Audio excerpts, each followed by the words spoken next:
Navarro and I have had the opportunity on several occasions as a function of our work on the Council of Governments to have conversations with Mr. Wiedefeld.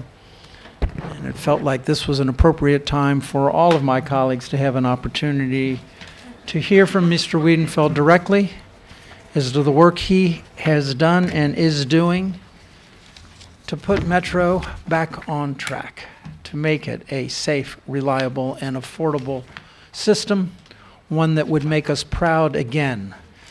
Many of us, at least some of us, were here when this system opened. I lived on Capitol Hill at the time, and I clambered on down to see it as it was being built. And like many people, when my parents came to town, it was one of the first things that I took them to be proud of our Metro system. We seek to reclaim that time, to reclaim that status of having a system that really is one of the finest in the world. It is America's system. It is not simply our region's system. It is America's system. Every now and then we have to remind the federal government that it is America's system.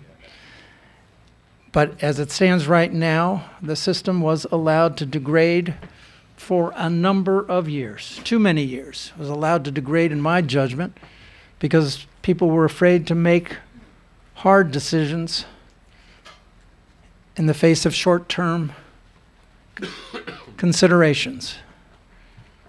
One of the refreshing changes that Paul Wiedefeld has brought to this position is he has not been afraid to make the hard decisions. No one prior in the history of subway systems had stopped a system cold with approximately 12 hours notice because he could not live with himself if there was an accident that took place when he was advised of certain matters that he said were not okay, and he just shut the system down. And that sent the message that we are not going to do business the same way over and over again.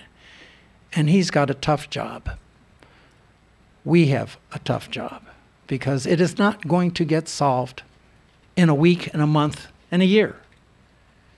It's going to take a while to get this work done that needs to be done. But I am so grateful, and I think our region is so grateful to the leadership you have brought to this, good sir. We look forward to hearing from you. We look forward to hearing about your comments on the red line. We had a little incident on Friday, of course. We have water in that system that I have seen firsthand, and for you to give voice to what you're going to do about that. We have had concerns about how could WMATA have passed a budget that cut service and increased fares at a time when service is degraded and people aren't riding it. Those are not easy decisions that you made and your board made. But this is an opportunity for you to share with us why you made those kinds of decisions and the path forward to a new future for Metro. Thank you, good sir, for your service. We're good. So sorry about that. Good morning, and thank you for having me. It's nice to see you again. I did want to recognize Kathy Porter, who was the board member representing Montgomery County, and like you, she's had to make some difficult choices as well as being a member of the board. And also with me is Charlie Scott, who I think you all know and works directly with your staff day to day. What I thought I would do today, I did want to talk and obviously take your questions and comments, particularly on the future of the system. But I think it's also important just to put in context where we've been recently, what we have underway, and then move into some of my thoughts going forward. So with that, basically, I mean, clearly the importance of Metro is not lost on anyone. We move 1 million passengers a day, and I think sometimes we forget that, but it plays such a huge role just in the daily lives of so many people.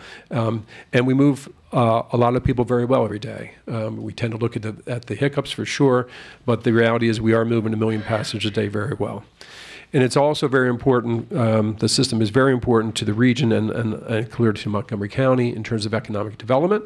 But also, we don't want to lose sight of what it does to relieve congestion and what it does for our environment. And I think we tend to forget how important this system has been, particularly for our air quality. And it was key to meeting some of those air quality requirements that we have met over time. And when you think about it, we move roughly 177,000 Montgomery County residents a day, and it's broken out between Metro Rail, Metro Bus, and Metro Access. Fairly good distribution. It basically reflects generally what the region, how it serves the region. So again, day to day, it means so much to your residents and your constituents. So with that, I wanted to talk about the sort of the sort of three levels that I've been sort of framed this recently. And it's really, since we came on board about 18 months ago, a large part of our focus wasn't righting the ship. We were in triage mode. You mentioned the one-day shutdown, for instance, and that was the reality of what we had in front of us. We've moved now into what we're calling the back to good phase, which is focusing, since we feel we have that much tighter under control, some of those issues, we're moving much more towards making the product good for our customers. But then we have to recognize the long-term issues that we have to deal with, and that was the purpose beyond what I put out in April. So just in terms of, just to summarize some of the things that have been done and are ongoing, in terms of righting the ship, clearly my three priorities are safety, service reliability, and fiscal management. On the safety side, as the President just mentioned, there was an issue in March that none of us could live with, to be frank, and that's why we had to do the one-day shutdown. And then that led into Safe Track, which we just ended last week or last Sunday. And again, that was to get at core issues where we basically we could not wait any longer and put our customers and employees at risk. So that's what was done there. And those type of efforts will continue into the future. Service reliability, a large focus of ours has been on the cars, particularly getting the newer cars, the 7000 series out there. We were getting roughly 8 cars per month about 18 months ago, and we moved that up to 12 and then 16, and for the last 7 months we've been delivering 20 cars per month. And that now roughly half of the fleet is or half of the order, the 748 that we've ordered have been delivered, and roughly a third of the rush hour services provided by their 7000 series, which achieves so many things, particularly just the basic communications, the quality of the product is very good. Just another example of thinking of service, we did institute the 15-minute grace period that the board approved, which was that if there was an incident in one of our stations, we historically would make you pay as soon as you entered and left. And we've given a 15-minute grace period that if something occurs, you can leave and do not have to pass. And then fiscal management, this has been a large focus of ours, and it's something that has been talked about quite a bit from the FTA and others. And for me, it starts with accountability. It starts with myself and obviously the entire agency. And so some of the things we had to do there was to let people know that what we call non-reps, the people that are not part of a bargaining agreement, that they serve at the will of the general manager, and that that's not as punishment, but just as a reality that we are managing a $3 billion business, annual $3 billion annual budget, and we have to be held responsible. And unfortunately, that had led to some terminations to deal with some issues there. We've also revised our ethics and nepotism policies, and that was to make sure that everyone understood where we were and what we stood for, and that, in effect, the rules of the road, so that now we can react to things when those rules are not followed. We did have to deal with tough budget issues, and that led to the elimination of 800 positions. We tried to do it where there were vacancies, but unfortunately we also had to do it at times where there were not vacancies. And that dealt with both changing nature of the business and also just the financial realities that we're under. We're putting quite a bit of focus on absenteeism, workers' compensation, and overtime to reduce those numbers, to manage that very tightly. We have started a new absenteeism policy in March. This April versus April of last year, we reduced absenteeism by 20%. So we have to continue to do things like that to basically use the taxpayers' dollars wisely. Timely audits, we had a history of not even performing our audits on time. We had a 3-year history of not doing that. We did deliver ours last year on time, and we will again this October. And the capital program, we had gotten into a pattern of not delivering what we had asked for. We were delivering about 65% of what we were asking for from the local jurisdictions, and that was not acceptable. So we brought up to 95% last year, and we're at 100% this year. And we'll continue those efforts to keep the ship going in the right direction. Then we moved into sort of, now we're in this phase of back to good. And again, it's a focus on both rail cars and track, and that's more about the customers and making that work as well as we can. So I won't go through all these, but we have seen a number of things moving in the right directions. For instance, offloads are down dramatically. Unplanned track issues are down dramatically. And then looking, into the future, this is where in April I did come out with my thoughts on how we had to deal with the future of the system to get it back where we all want it to be, which is a world-class system. And it's really it's a 10-point plan. It's 5 capital recommendations and 5 operating recommendations. But what drove it was, on the capital side, is we have a $40 billion capital investment that this region's made. It is key to our economic well-being. It's key to our dealing with traffic and things like that. And it's who we are as a community, as the president even framed it out at the beginning. So that's important from the capital side. On the operating side, we have structural issues in my estimation that have to be addressed. If not, those dollars continue to increase. We basically are having our operating expenses increasing at double the rate of our revenues. So that's not a sustainable model going forward. So we have to address that. They aren't easy solutions, but we have to address them. So with that, I'll go through quickly on the 10 points on the capital budget. One thing I heard, particularly from the local governments, is they need more certainty in their budgeting process. This is particularly true. It's true in Maryland. As you know, comes through the trust fund. It's a little different than what Washington and Virginia go through. In Washington, it goes through the general fund, in effect. And the same way with Virginia, where you have much smaller jurisdictions going through the same issue. So in effect, if you had to deal with this annually, these issues, whereas a lot of your portion comes through Annapolis, which is still difficult, but they're balancing health, education, welfare, police, fire, all that against these issues. So they wanted certainty. So what I recommended is that they maintain where they were. We can't slide backwards for what their investment was, and that be capped at 3%, in effect, to keep up with CPI, up to 3%. I've also suggested that we need to address the long-term needs. We've identified roughly $25 billion worth of improvements to the system, basically to maintain what we have and improve some of it. And that is just so you know, there's a requirement under the FTA that we do this now. By 2018, we have to have a total asset management plan in place. So we have done that. We've basically accounted for almost 80,000 pieces of equipment and related issues. And we've aged it out, but now we're doing a physical condition assessment. So we're about halfway through that. And that gives us a sense of what we have to deal with. So that's about $25 billion. We've prioritized that to around $15 billion that we feel we need to do over the next 10 years.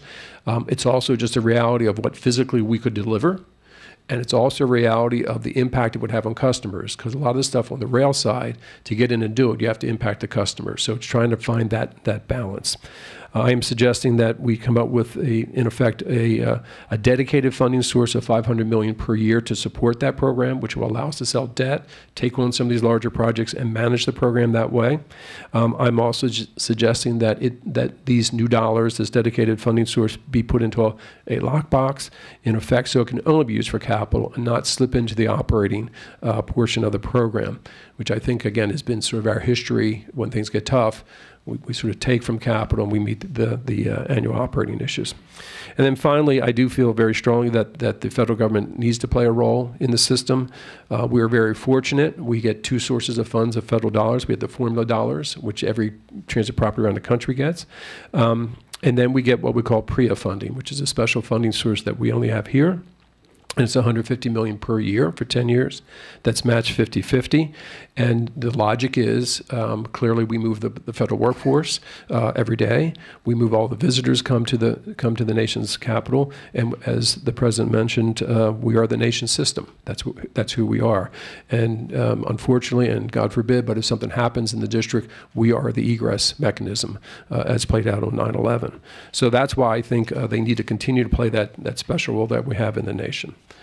On the operating side, again, trying to get at this issue of the operating expenses growing much quicker than than our revenues, and also dealing with certainty for the local governments. I am also suggesting that we cap our operating cost growth at 3% per year.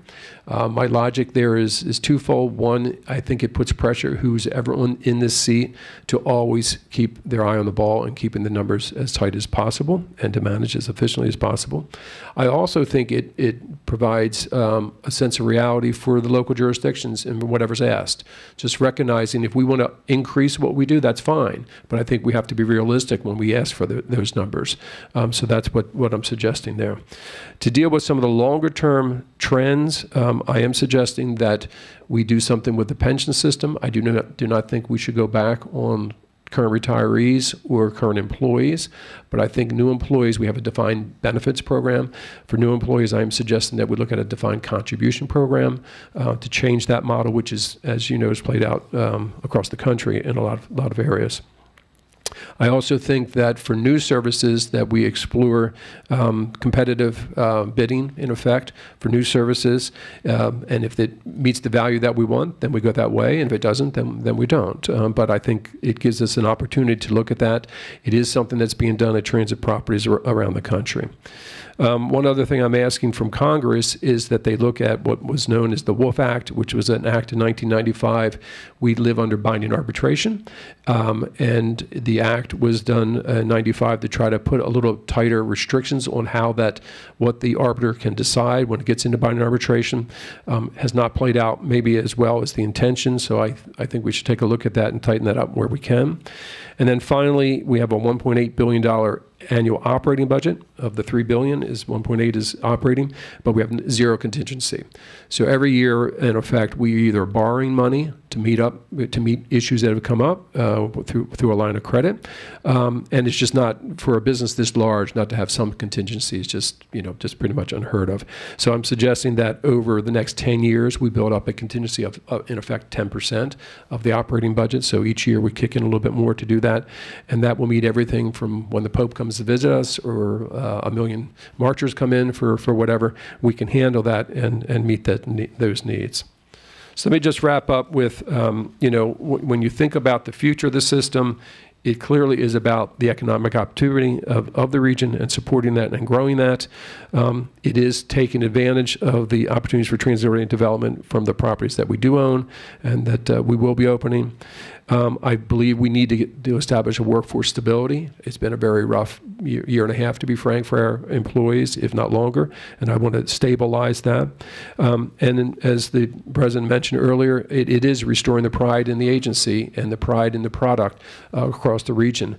We have a fantastic system today. We really do.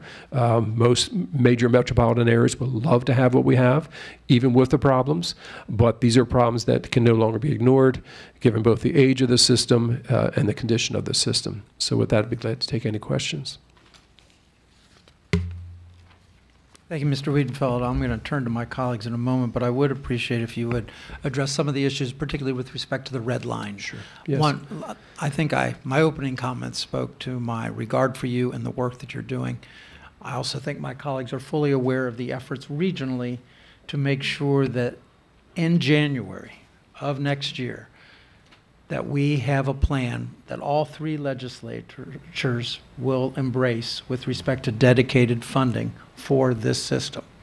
We're working very hard to bring that about. As to what form it will take, the current thinking is that each jurisdiction can figure that out on its own. We are not going to dictate to Northern Virginia whether it's a sales tax, property tax, or anything else. We're not going to tell DC how to raise its dollars, and our belief is that we won't tell Maryland how to raise its dollars.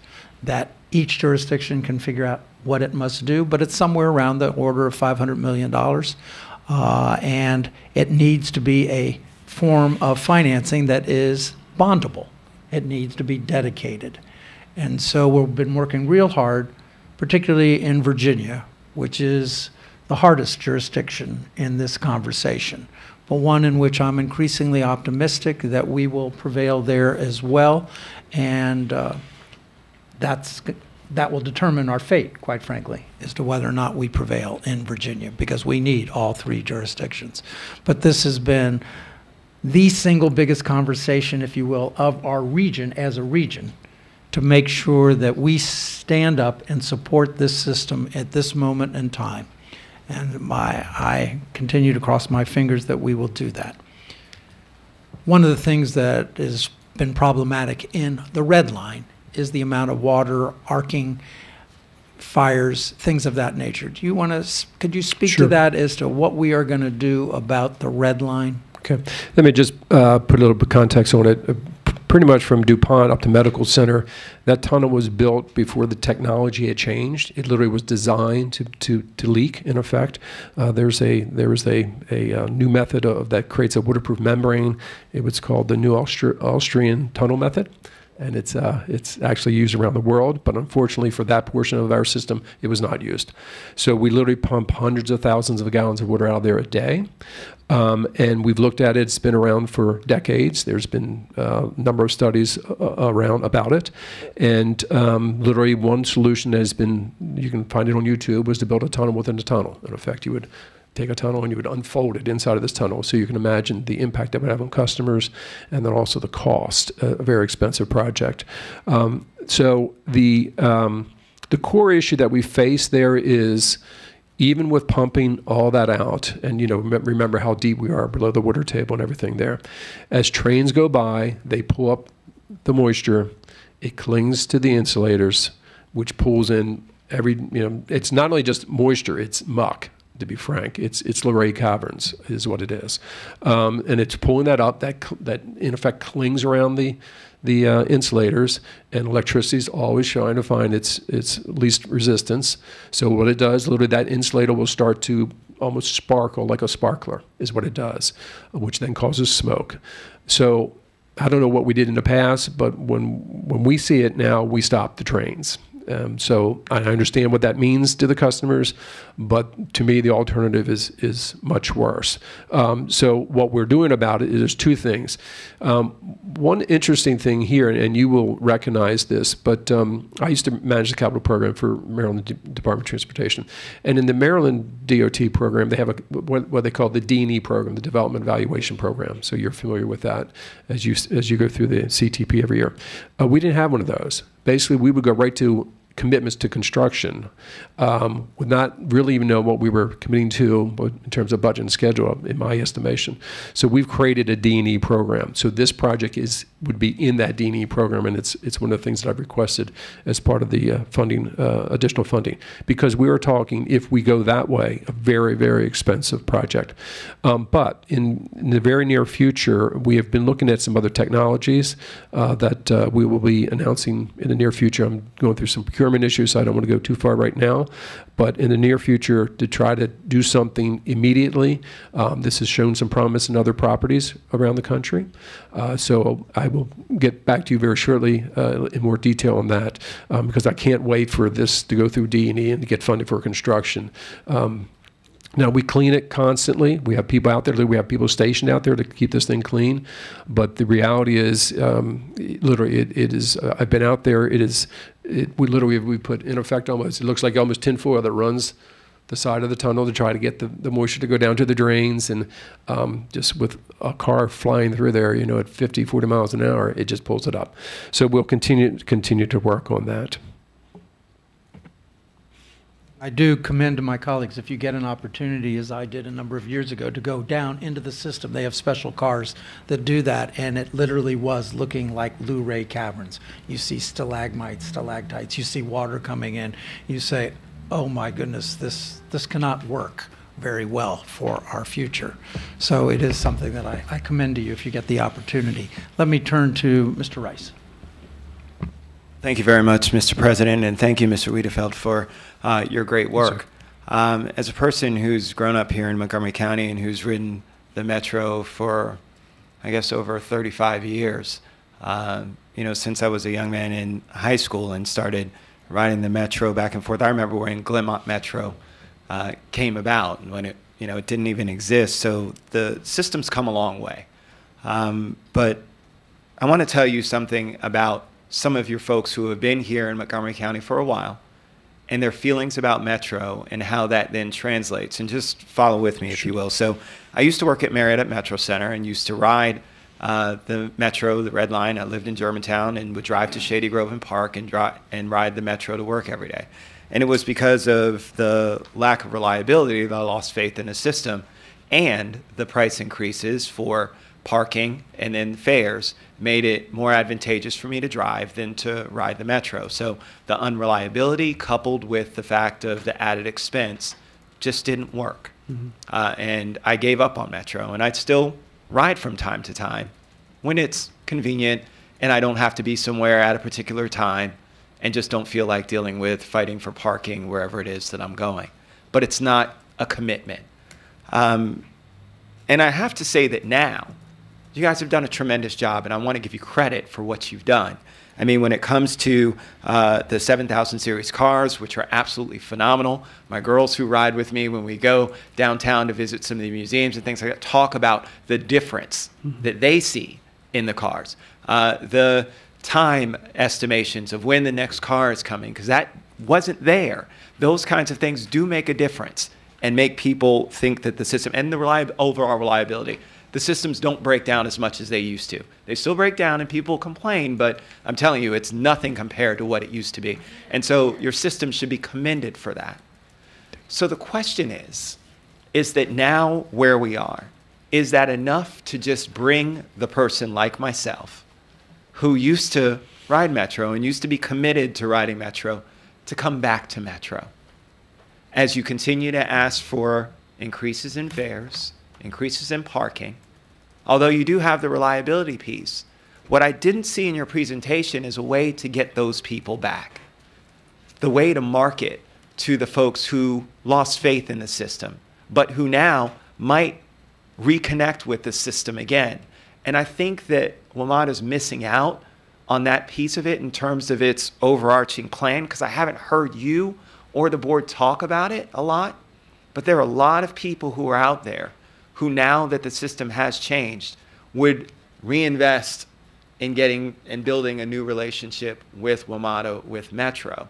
And so I'm curious, when it comes to me and saying I raise my hand for additional funds, I want to see something like that first, because I know that that also represents money coming in to the Metro system as well. Every time you can gain rider share means that that's less money that we have to tax our individual residents for. So can you tell me a little bit about, since it's not in here in your presentation, since I haven't heard about it, what it is that you're looking to do and what kinds of programs that you're looking to institute that are going to bring back riders that used to be with the system? And then I've got one more quick follow-up after that. Sure. Actually, we have done quite a bit in that area. The first thing we did, though, is we went to our customers, and we did a series of focus groups and surveys and things of that sort. And what they told us loud and clear is we don't need a high-powered presentation or any of that. What they're focusing on is reliability. They basically are saying, make this thing reliable and I will come back. Don't tell me it's reliable. Don't let it be reliable. So that has been the focus that we're doing. Now, we do put it out, literally, we put out information about those metrics. We put out metrics to do that, whether it's offloads, whether it's delays on the trains where you didn't have to offload. We were monitoring that, and we put that out. We put it out in the Express or just about once a month in the Express, for instance. It's on our website. We do bring it to the board on a regular basis. So, but that is really a reflection, and literally the back to good term came from those focus groups, because they felt they had been sold bills of goods before and was not delivered upon. So our approach is a little bit lower key, but that was what the customers are saying. Don't tell us that you got this thing under control when we know, we experience it day to day, and we'll tell you, with our feet when this thing is coming back. And so, but to put that in perspective, though, it is moving that way. We are seeing the numbers go that way. So that's a good thing. I do want to hit on one issue, though, because you raised revenue. Revenue is important. It's huge for us to do that. But we have to put it in perspective. From 2000 to 2010, we were increasing ridership on an average roughly 3% per year. From 2010 to 2017, we've been losing ridership about 3% per year.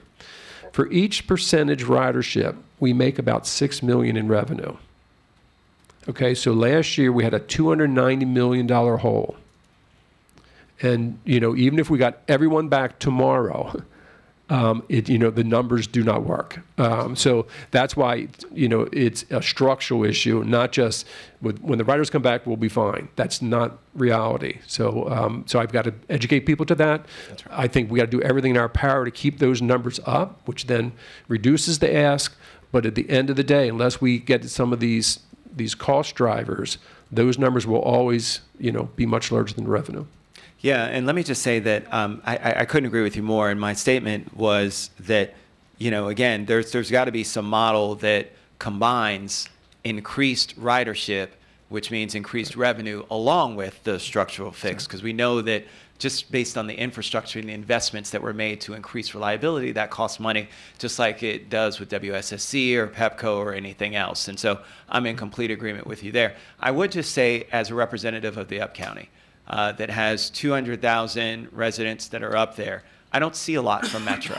I don't see a lot when it comes to my community meetings, when it comes to partnership and all the things that go on. We have a huge 4th of July, and it'd be a great opportunity to have Metro saying, hey, our reliability is better, why don't you come back? And so I just encourage you to do more from, I'm not sure where the focus groups and where those folks came from, but I'm just telling you the word on the street is, and as a former rider myself, I would encourage you to do more of that marketing aspect to say, we're not the same Metro, because don't assume that everybody knows a lot of the things that are going on within Metro and the great progress that you've made. You've got to get it in front of their face and let them know. So I did want to talk about just the one last piece, Mr. President, if you beg my indulgence, in safety. And recently we saw the incident that involved one of your officers and a young man who was a fare jumper or alleged fare jumper, and the treatment of that young man who apparently had been pepper sprayed. And I'm just curious about the training that you have for your officers. And so again, this is something where you don't have to necessarily give me the information now, but I would like to certainly follow up with you as to whether or not your officers receive cultural competency training, much similar to officers in major jurisdictions like the District of Columbia, Prince George's, Montgomery do. I can only speak for Maryland and DC. I'm not sure about Virginia. Also de-escalation techniques, as well as body cameras. We have body cameras outfitted for all of the jurisdictions. Again, I'm not sure about Virginia, but in Prince George's District and Montgomery County, what is your movement towards ensuring not only the safety of riders when it comes to the performance of the system, but also when it comes to interacting with your police force? Just very quickly, that is a focus of ours, and it's obviously it's a policing issue across the country, so we're definitely focused very much on that. But just so you do know, our police officers actually have to be, in effect, they would have to pass Virginia, the district, and Maryland. So when we recruit, in effect, they have to be sworn officers in all 3 jurisdictions. So they are high-quality officers. And so when we have incidents that are unacceptable, we deal with them from that side. But we are very aggressive in across the board in that area. Body cameras, we have looked at. No decision yet on that. I am looking at it as well. Thank you, Mr. Rice. We have 7 lights on. Let's begin with Ms. Navarro. Thank you, Mr. Wiedefeld. It's really great to have you here. I know that the conversations we've had at the Council of Government also have been very productive. It's good to have that regional conversation, but it's also important to come to particular jurisdictions and talk about what specifically we're hearing or it's happening.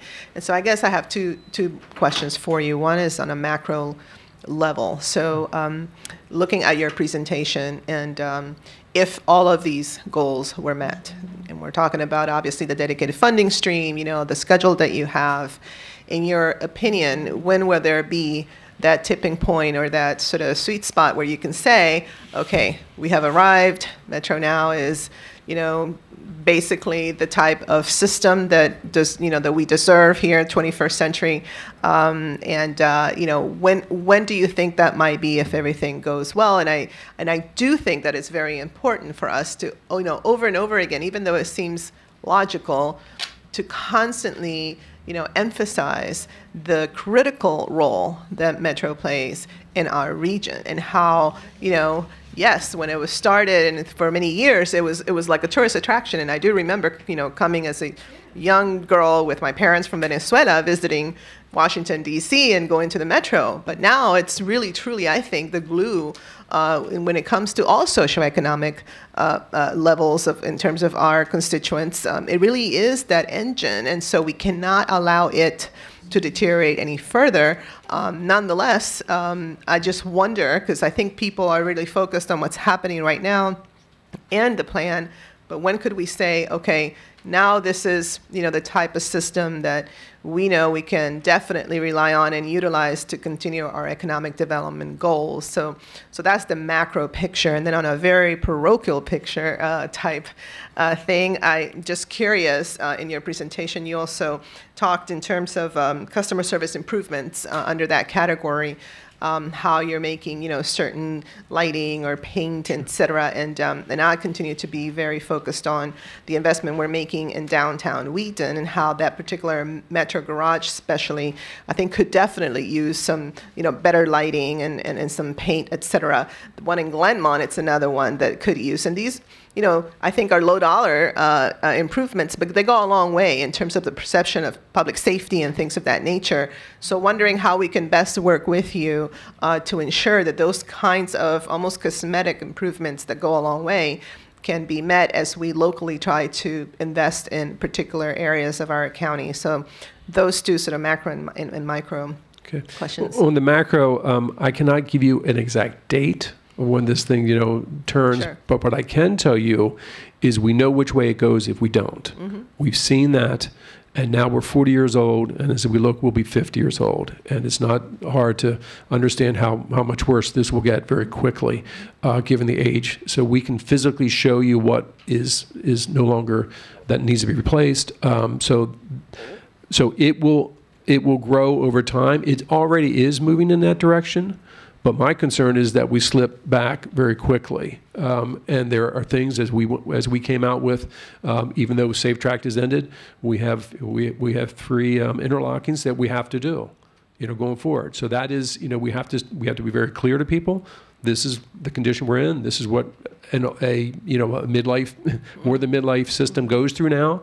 You see it playing out in New York right now. You see it in Chicago. You see it in San Francisco. That's where we all are. But I think the real issue there is if we don't do this, the key to the economic growth of this region is what's going to be hurt because of what you just mentioned. On the micro level, there's a number of things that we are doing, and I think it's important to keep trying things, to be frank, and some things will work, some things won't. We're focusing on cell phone coverage, for instance, and Wi-Fi. I think just overall, and I think it gets to Councilman Price's issue too, just, generally the feel that people have. We are doing, we've increased our cleaning of stations, but we also are painting stations. So I tried it at Union Station, took some heat on that, but I think there's at times when a station is in such a condition that we have to do things like that. And I understand that the iconic architectural element of our stations, but I think there's a balance in there. We attempted to, we literally put air fresheners on some of our older cars. We were getting a 17% increase in terms of the positives that people had with the cars. We got some pushback from that maybe that's not the way we should go. We have music we're piloting music in a few of our stations. So I want to continue to do those things because the reliability is the key, but these other things are the things that just sort of gnaw at people, and you want to hit those too. So then in your specific examples, like for instance at Wheaton, I know that the lighting there, what we try to do is we've done energy audits and try to, save as many dollars, but at what balance do you do that? So I know we've adjusted when those things turn on, the lights turn on, for instance, at that garage to try to help that issue, not waiting until it gets too dark before they turn on. So I think there's mediums that we can find in a lot of these issues. It is a matter of dollars too. To do this, and sometimes it's a matter of the impact on the customer. But I'm definitely open to, and hopefully you've seen, we're trying to do things like that for our customers. Even the conversion of the edge lights, back to white. It changes a little bit of the image of it. We had to replace them anyway, so let's do it this way. So we'll continue to do that across the board. And then also just transparency. We started a live chat now with our customers, again, to get at Councilman Price's, some of his issues, to make sure we do really understand what the customers are feeling. So we'll continue to do that to make it better. Thank you. Yeah, and I hope that I can, follow with you up with you specifically. Yes, so specifics, please. Definitely. Again, as we enter into this, really massive investment in Wheaton, this I think can go a long way to make sure that the Metro Garage is very, attractive and inviting, as well as Glenmont. I think it's another area. So thank you so much for everything. Mr. Reamer. Thank you very much, Mr. Wiedefeld. Appreciated your presentation, and I would also just like to state that for me, Metro is our most important transportation system, our most important transportation program.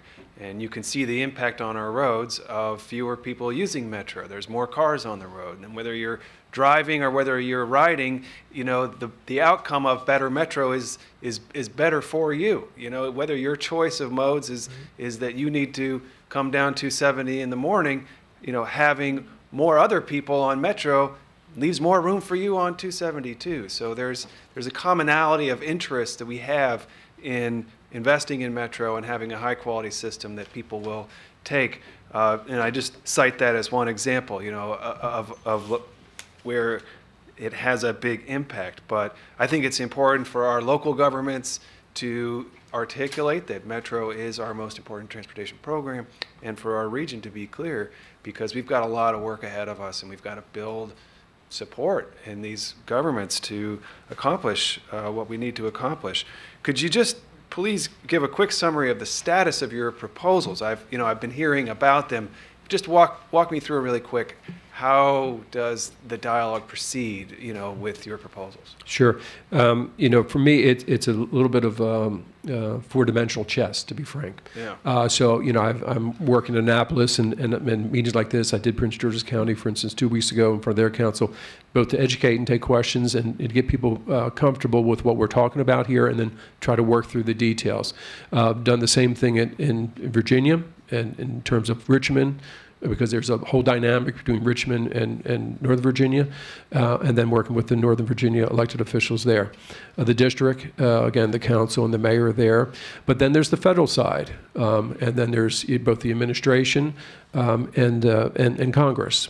And so I've been working, again, with the entire delegation of Congress, both on the House side and on the Senate side, and working directly with the administration, with Secretary Chow and her staff.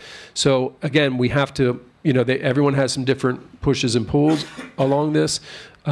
Overall, I think the approach that's been laid out is something that people understand. They understand some of these things are needed. They understand these things are tough. But they also, what I have been very encouraged with, is there's not been a debate of, do we need this? This system is key to our future, and that comes across the board from all four levels that I've dealt with, and that's where everyone starts from. So I think that's a great sign. I think there's more that we have to do as managers. We have to continue to do that, but to me that never ends. We have to do that. I think we've moved the ball, down the court, but we have to go further, and I understand that. But we also have to realize that, no matter what we do, I can't lay off 100 or 800 people per year. That's just not realistic. Yeah. So we'll continue to tighten it up, but at some point we have to just recognize, some of the financials here that we're dealing with. But again, our focus has to be reliability, reliability, reliability. And I think, the elected officials in the region have to deal with some of these other issues, and they're tough issues for you as well. Appreciate it. Now, one of the cost drivers is paratransit. Yeah, and I know we've been working with you, and you've been working with DC on a model of using transportation network companies to reduce the cost, taxi cabs to reduce the cost. Can you give us an update on? Yes, we actually had an RFP. We have bids in, and we're just about very close to finalizing that. Okay. So we'll come out with some. It's still in procurement process, but we are very, very close to coming out with that. I understand that there are some parts of the WMATA jurisdictions where you spend more on paratransit than you do on rail service. So this It is costs us roughly $50 a ride. right. So in that over the program. long term, if we can reduce that cost growth, that'll leave a lot of dollars for investment. And Yes. okay, thank you. Thank you. I believe on that paratransit, it's Montgomery County that is the pilot. Am I correct with respect to that? And yes, now, but we're also looking at some other things we're going to do. Got it. Mr. Elrich.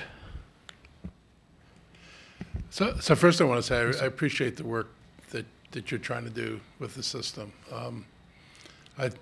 My sense is that it's been historically badly managed, and a lot of these problems root back to management and decisions that were made that I think were probably wrong decisions in the past. And then the bigger issue of no one being willing to tackle the capital needs when they were probably far more manageable. I suspect Metro is like every other piece of infrastructure that has certain needs at a point in time, and the longer I delay dealing with those needs, the nature of those needs change. So something I could have fixed for maybe $100 million becomes something I have to fix for $250 million. And I think it just shows the problem that comes from delaying a lot of times. It's not a savings. It just pushes the problem and makes it more expensive. I had a couple of things I want to say. One was, I think you guys got to do body cameras. In this day and age, I don't think this is not an if, this is you need to do it. And, we have noted, and I honestly believe that you get different behavior on both sides of the camera when things are on camera. And that's important. No one should be mistreated, and no one should feel they can get away with mistreatment because it's going to be my word against somebody else's word. And we've seen how badly my word against somebody else's word plays out, because in the courts, apparently, there's only one word that counts. So I would urge you to deal with that quickly. As far as privatization or outsourcing, one thing I don't ever want to see is an outsourced contract without the number of employees attached to it, because, and I know this is true with other agencies, I can show a decline in the number of employees, and everybody says, oh, well, you've cut employees working for Metro, but instead your private contracts have perhaps the equivalent number of employees that you're paying for. Only that it doesn't show up that way, so it appears you've achieved a change in management or whatever that isn't really there.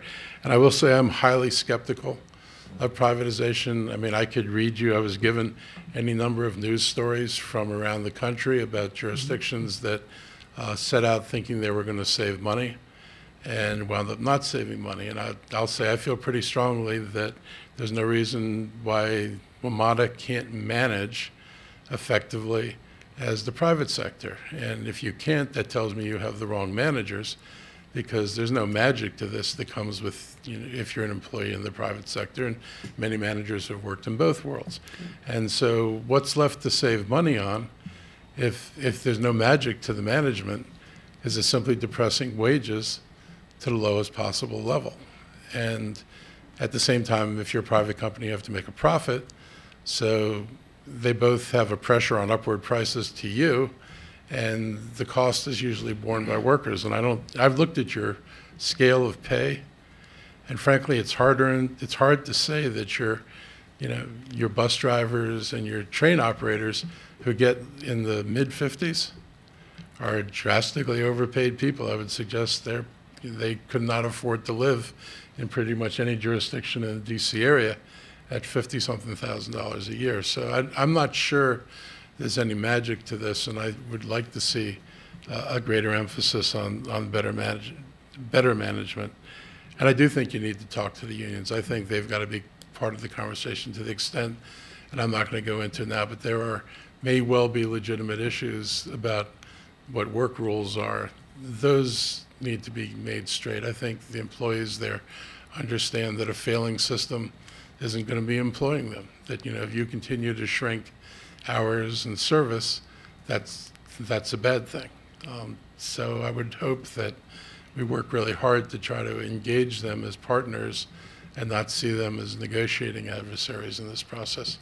And the last thing I'll say is on financing this, I feel pretty strongly about not going to 100% reliance on a sales tax. It's regressive, and I think, here's a headline from the Washington Post, developers making billions off Metro. You know, JBG merged with Smith and Novato. They got rid of all their property or in the process of getting rid of all their property that's beyond a half mile from Metro, and putting their investment in properties that are exclusively around Metro, because Metro generates higher values. Greater Washington advocated for some kind of local Metro assessment around the stations. Metro itself has in the past advocated for local assessments around the stations, or value capture, or whatever name we want to put on it. I think we ought to look at that, because I think it's unfair to have the development community reap billions of dollars off of the public investment, and then when we have a problem, say, but the taxpayers, of which most, I mean, Craig would argue in the north part of the county, and people in the east county would say, you're going to tax us for this, and meanwhile, the people who benefit from the public investment, there's no tax to help pay for the public investment. So I don't think they can bear the whole thing either, but I would like to see some balance between local assessment districts on commercial property around metros, and then the sales tax, if need be, to provide the additional funding. I don't question what you need, but I do question about how we go about doing it, and I think it should be equitable and not completely landed on county taxpayers. Thank you, Mr. Elrich. Ms. Florine. Thank you. First of all, Mr. Wiedefeld, I've been very impressed by you and your tenure. You're still there. That's something. You do not have an easy job. I have a neighbor who complained online just within the past hour of some problem that's out there, and the real issue, of course, that you're trying to address is consumer confidence. Bless you for leading the charge in all this. I have a question. You're in a lucky position of getting a lot of random advice from everyone. I see that you're getting a lot of management suggestions from various groups out there. Is there a schedule for all that being taken up, like rearranging the board? Is one a popular recommendation, and the privatization element is another, I guess, issue out there. Is there a schedule for at least looking at any structural changes to WMATA at this point? On the structural side, particularly the governance Yeah. you're speaking to, I think that will come out of the efforts by Secretary Ray LaHood, who's really focusing on that issue across the region. And I don't know if he's met with you yet, but he's trying to meet with as many of the decision makers in the region, and that's one of his charges. I have not come out on that issue. I mean, that's not, I'm staying in my lane. That's not what I do. Yeah, I think that's a good approach here. But there is efforts there. In terms of some of the things that I'm referring to, though, there's not a schedule, but the schedule is almost by default, because come this fall, when we start to put together our 19 budget, that's when, again, these things will come front and center for us to make some hard decisions on. One thing that I think is going to be a little bit different is we are not going to put a capital program, we're not going to underfund a capital program to try to meet operating, because that's, again, I think how, it's fed some of this. So we're going to be very clear what our capital program needs are to deal with maintaining the system and keeping it safe. And then the numbers will be the numbers on the operating side. And then that's the challenge we face, because we just went through a fare increase, we just went through service cuts, and what I'm hearing from the local jurisdictions is there aren't the dollars there, particularly at 6 and 7% increases. So that's what they're up against. So I think that will bring this into quite a bit of focus this fall. Well, so with respect to the governance issue, Mr. LaHood, who's great choice for that function, that may just continue to hang out there. No, my understanding is he's coming in with his draft report in September, Oh, okay. and then with a final in November. So I think that will move fairly quickly then. So, of course, you won't have any realistic expectation of revenues for funding the capital budget when you put yours together. You're saying that you're going to put together a budget that will reflect the real needs, Yes. but what you can actually fund, of course, will. Yeah, I mean, we'll go Depend through our on normal everything. budgeting process, and we'll say these are our needs, and here's what, we're recommending, and then the board, works through that, just like you do here.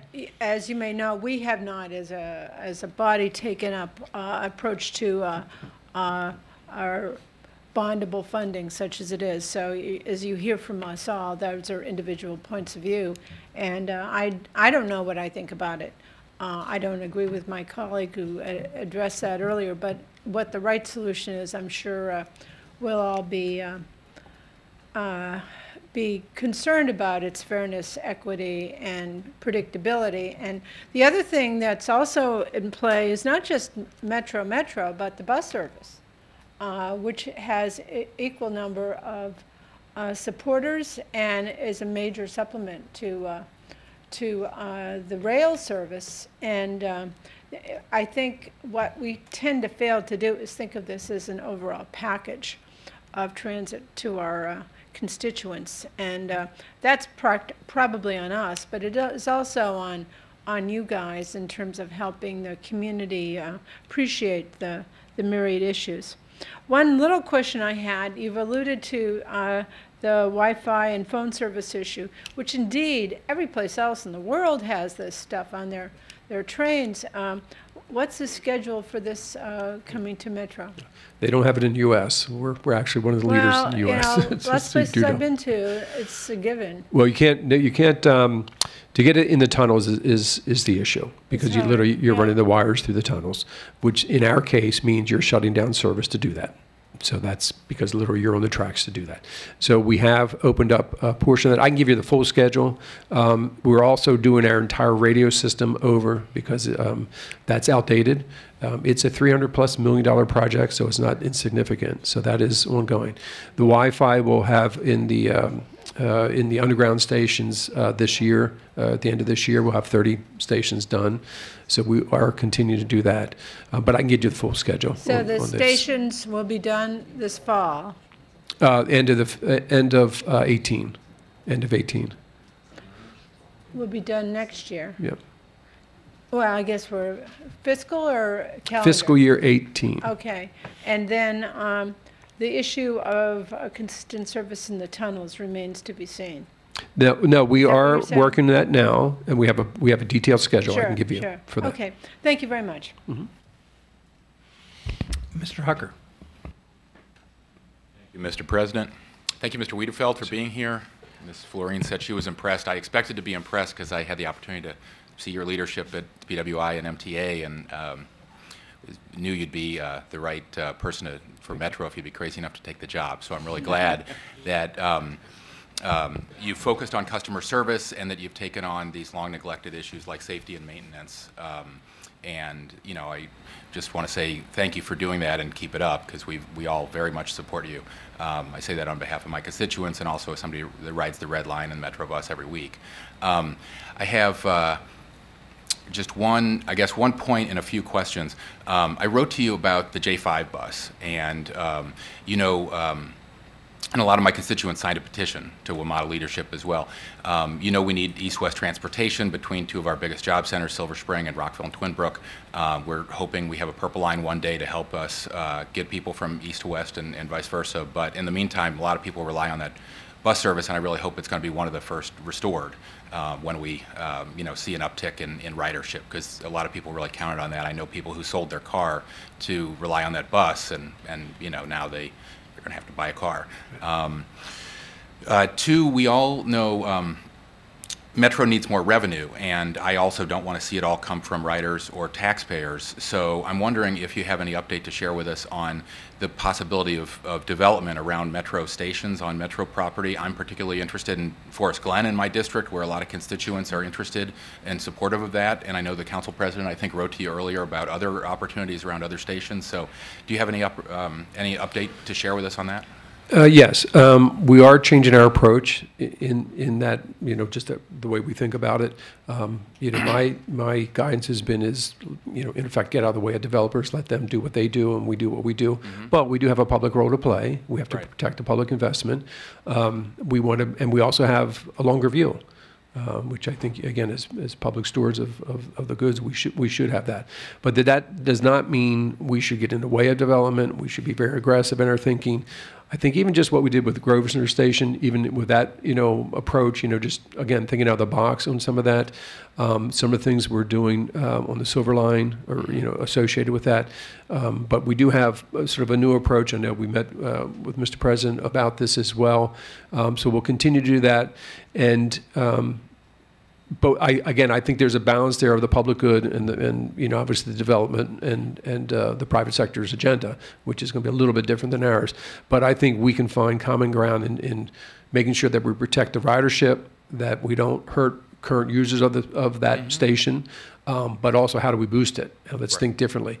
Just so you know, I am pulling together a group in December, a conference in effect of world transit people, not necessarily U.S. people, because as you know, having worked at BWI, where again it's unique here in Maryland.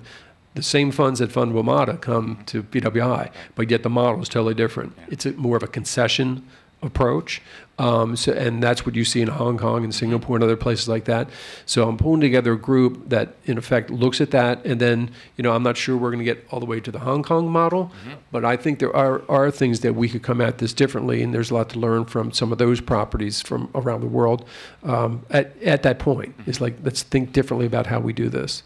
Yeah, I mean, I'm certainly not suggesting like a fire sale of Metro land, but rather, I think a lot of these opportunities are potential win-win opportunities where you get additional revenue, there's less pressure on ratepayers and taxpayers, and riders who are looking for a place to maybe buy a cup of coffee or pick up their dry cleaning on the way home, have their customer experience enhanced as well. You certainly, State Highway certainly makes plenty of revenue, as does BWI, on the rest stops and, the concessionaires at BWI, and I don't see any, reason you couldn't have a leasing arrangement like that. Do you have any RFPs planned in any of the locations? We have a number. Mr. Berliner mentioned the letter. We have a whole list that we'll, if we haven't gotten it to yet, we will. It shows you great. that. I'd love to see that. Thank you. What are your thoughts on a modified flat fare system, as some advocates have suggested would boost ridership? Sure. The logic by the system or the price of the system is it's thought of as almost a utility. At different times you pay more, longer distance you pay more, and so that's been built over decades. That's what that is. I think we're at a point now. If we were to look at a flat fare, we'd have to deal with the implications of that.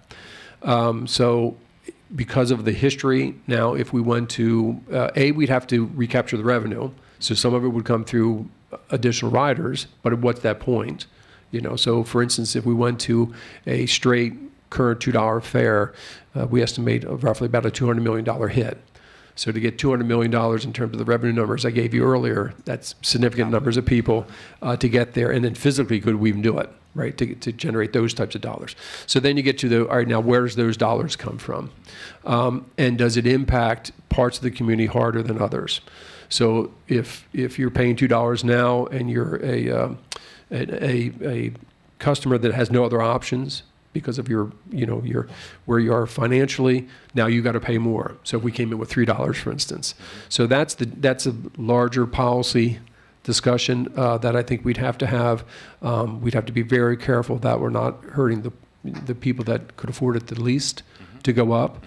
So I think we'd have to look at that pretty closely, but I do understand the logic of it. That's why we've moved to things like basically where you can, pick your trip and you get a little of a discount if you do that. That's why we've gone with the UPass, which is going to the colleges and getting the fees up front and then letting them use the system because they use it during non-peak period. So we're trying things along those lines to make it easier for customers, but for the customer that comes in from Iowa and then tries to figure out our system, it's difficult for sure, and a flat fare would get at that. But I think we have to just realize where we are now in our financing and how we got here and what that would mean if we start to adjust that. when Mayor Porter and Mr. Goldman were here last time with some slides and showed the growth in personnel costs, it really, the slides at the time showed that your in-house WMATA staff costs were not either out of line with other jurisdictions or growing, but really the contract costs have grown a lot. And then the Washington Post reported that I think they were 24 million a couple of years ago, 48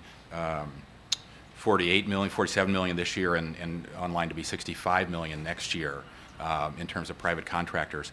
Can you comment on what type of work, why that's growing so steeply, Sure. and what type of work is being done, and whether that's work that was done by WMATA employees?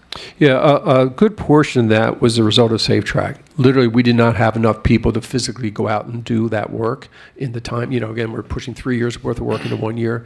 So we did use some contractors for that to support us in that level. So it's things along those lines. But I mean, let me just talk to the larger issue, which is I actually, you know, I think we have very good labor relations. I mean, now we're in the middle of negotiations.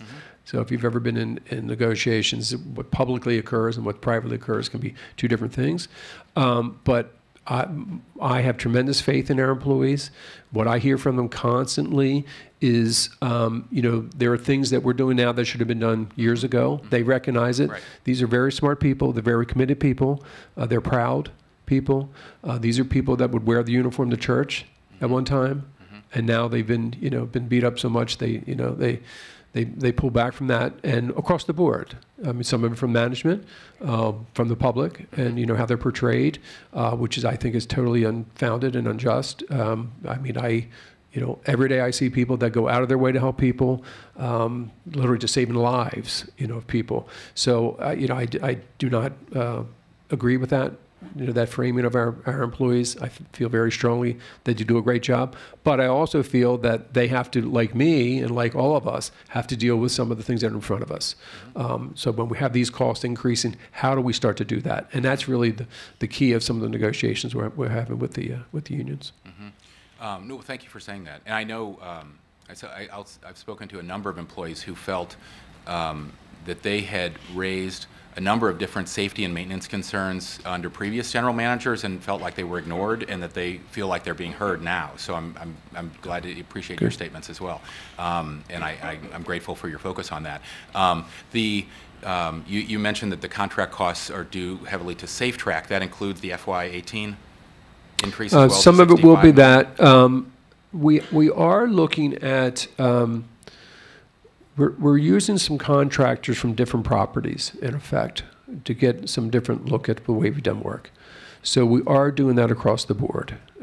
So, for instance, we're looking at there's a contractor that manages the London system, for instance. So they're one contractor that we're using, for instance. And I think that's a good thing, because I think we've been, you know, this is the way we've always done it, and this is the way you do it. And I think there's a lot of new ways of doing work, everything from track inspection to literally how we schedule, you know, our work. So I don't think that's a bad thing, but I think there's a balance, and I agree that, you know, that privatization isn't a panacea by any means, but there's times when it works and times when it doesn't. At BWI, for instance, you know, I had some contractors that would move snow for me and things that I didn't want them to get near, you know. Sure. So, and I think you can manage it to that degree, and that's the way we're coming at it. It's not anti-labor, anti-anything. It's just what makes the most sense, and sometimes it makes sense to do it this way, other times it does not. But you know, the future of this agency is around our current employees. You know, that's, you know, I understand that, and they understand it.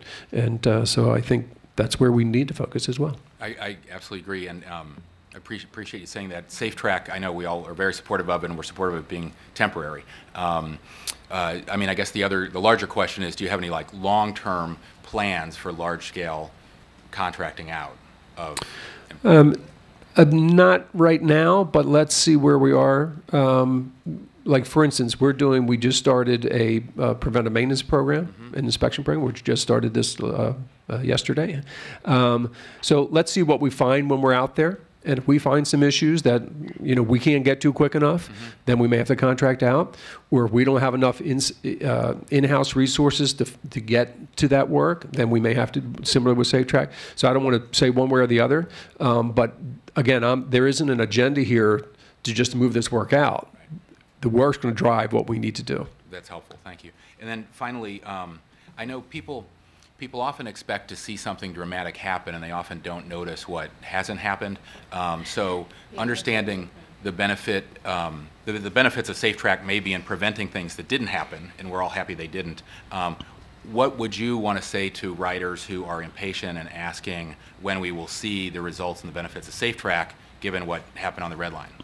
I definitely understand, but red line is totally different than right. I know SafeTrack. I have to answer that question. That's I'd right. like to be informed by your answer. No, but the way that I have framed this is, I started November 30th of 15, and if I had known then what I know now, I would have started SafeTrack that minute.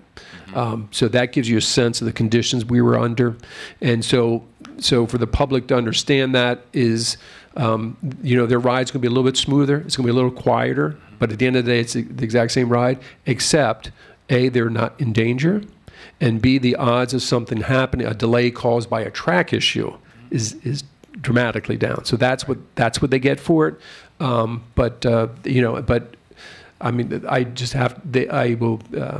have to ask them to trust me. Believe me, I would not be doing that if I did not feel that we had to do this at that expense, not financial, but at expense of the customer service. But the condition, particularly of some of those ties, was just unimaginable. Okay, great. Thank you very much. Mr. Katz. Thank you very much, and thank you, Mr. Wiedefeld, for being here. And I join the chorus of everyone who is saying that you're doing a wonderful job and a very tough job. Way back when, before all these problems started, one of the concerns, and it seems like it was a good concern back then, but one of the concerns that always came up was the capacity issues for Metro. And the question is now, if everybody starts coming back, which we all hope they do, and that's certainly the plan for them to have that happen, is there going to be capacity issues if everybody does that? I think we're definitely different place because we have many more 8-car trains. We have the power to support it. We don't have it. We're not totally there yet in terms of power. Again, that's one of the things that we would want to do, but that has been done. But there are some other issues that we have to address on capacity, particularly ingress and egress of some of our stations. Again, which are major things. At Union Station, the reality is you probably need another mezzanine there to handle those volumes of people. And so those are significant capital investments that aren't going to happen overnight. But I think we have to start to say, but these are the things we want to knock down, so that we can handle that. Because, it hurts the overall product, and which then doesn't drive people back to us. And I do thank you for, I know that we have worked, and Charlie has been there as well, on some of the bus issues for Leisure World. I think it was Y7 or Y8, whatever the route was. And I know that that's not, though it's been solved somewhat, I think it's probably always an ongoing discussion. So I appreciate you and your staff's work on that. But then the last question I have is always, and I understand you have a plan in place, and I understand that you've been working on this for a longer, like you said, you should have been working, I guess you wanted, if you knew that you should have been working on it from the first day, you would have. But if you had, and you don't, but if you had all the money in the world, if you could say that I have this magic wand, would this be the same plan that you would have today? I mean, is there something that we're missing? Is there something that we should be thinking about, that we need to be getting those additional funding and additional dollars for capital improvements or whatever, if you had additional funding? Well, I mean, if I had a magic wand, I'd have a third set of tracks. That's what I would have. So within the construct of what we have, I think this is, a very logical plan to chip away and get this thing the way we want it. But the reality is we will always have a 2-track system, which then means particularly as you age and you have to deal with the issues you have to deal with, you're taking out a track. And it's compounded with ours, with some of our station layouts. The example I give is when you have side platforms, look at where the lights are. They're in between the 2 tracks. So just to replace a light bulb is a big deal. Right. So that, if we had the ability to do that over, that would be where I would do over. But within that, I think we can definitely get to where we were in terms of the quality of service, and I think it's a joint effort of everyone to get there. Thank you. Mr. Leventhal. Thank you very much. Mr. Wiedefeld, we appreciate your leadership, and we hope you stay in the position. I know that you are buffeted by a lot of heavy winds at all times from many directions. It can't be easy, and so we understand the pressure that you're under, and we're grateful that you're fulfilling the responsibility. I wanted to ask two questions, and I'll state them both. The first question is, what will expanding service to the Silver Line mean for service throughout the system? And the second question is your political forecast, to the extent that you're comfortable, of what are the obstacles ahead in getting all three jurisdictions to support a dedicated revenue stream. Sure. The Silver Line, that's 2020. So we'll start to work through that. We do have an issue there at the Roslyn Tunnel. There's a physical constraint there, so that we have to see how that system actually plays out, or that portion of the system plays out. With the development pattern out there, how much of that actually even comes into the district, for instance, much less goes all the way through. When you look at the development pattern, some of the housing that's coming up in Loudoun County, what does that start to almost, operate or perform almost like a shuttle operation, because some of that stuff could occur there. We got to see what it does in terms of the usage. But at the end of the day, we know the constraints of the tunnel, that they're there today. So that doesn't change. We can only get so many cars through there, so many trains through there in an hour. So that's the same issue we have today. It's just that they'll have driven further or ridden further.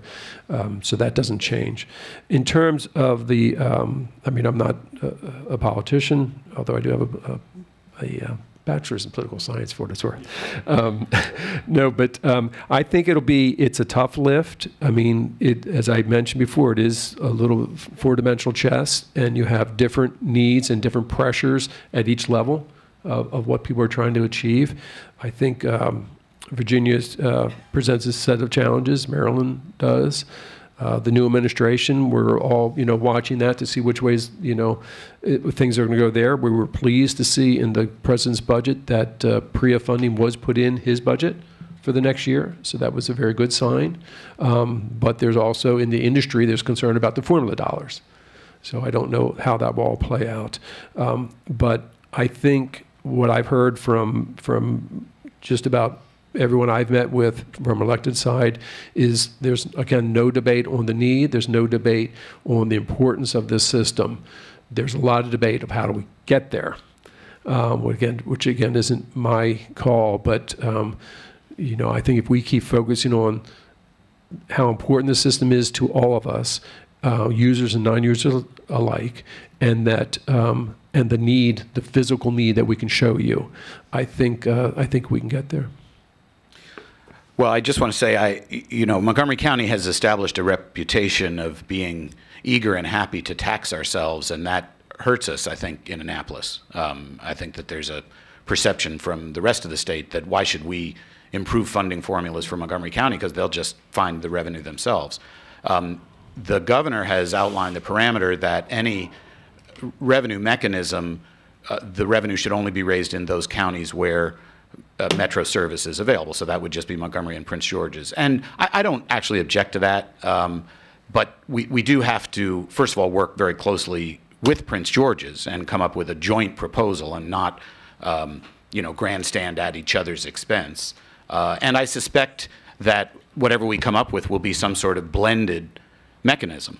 I heard Mr. Elrich's comment that, developers really ought to pay more. That's a frequent refrain. We'll see whether there's any there, but I think that some sort of blended effort, it probably shouldn't all come from one single source.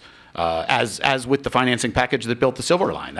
We had a briefing on that at my request a few years ago here. It was very complicated. Totally. It wasn't just one source. It wasn't just developers. It wasn't just tolls. It wasn't just gas tax or federal grants. It was a combination of all of those. So So in any event, I hope that Mr. Leggett and Mr. Baker are in communication about this, and I think that the two counties, really need to be on the same page. And then once Maryland comes up with something, I think we can be a leadership example for Virginia and the district, not reinforcing the idea that we're always happy to tax ourselves. I mean, our population is, I think, as resistant to taxes as any other population anywhere else, but our commitment to Metro is solid, and our need for a functioning system that provides people with an alternative to the automobile is great. So I hope it does happen, and I know all my colleagues are happy and eager to participate in the dialogue.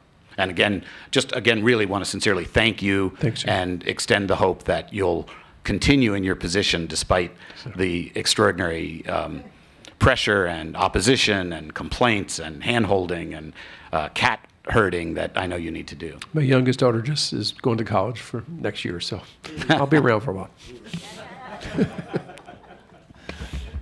So I thank my colleagues for their engagement. Mr. Wiedefeld, I thank you. I want to just quickly harken back to Mr. Hucker's comments with respect to the real estate, because I may have missed it, but I don't know if I ever got a formal response from your office with respect to modifications. I will make sure you do. If you would check with that, because I will. like Mr. Hucker, I do believe this is a win-win. I'm not asking you to give away a resource.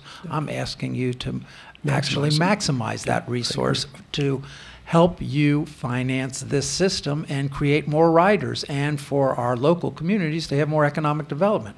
Every day that I look at the White Flint property and see it sitting there, it just drives me crazy. And if we have people that have long-term leases and you haven't said to these people, when are you going to do something, I need to understand why, because we have property that is so valuable in our county and in Prince George's County, where developers at least say to us, we're ready to go. Somebody would do something here, but it is so hard to do business. And I say that with the greatest respect. Government is really not good at doing business. Business is good as doing business and giving you the return you seek. You establish the return you think is appropriate. But we could do so much more, and I look forward to getting a formal response in. But in the meantime, you're doing a great job. Thanks, sir. And I think it is now our turn to do our job, quite frankly, because you've done yours, and now it's the political community's responsibility to bring this home. And so that's my commitment to you, that I'll do everything I can to bring this home. Thank you, good sir. Thank you.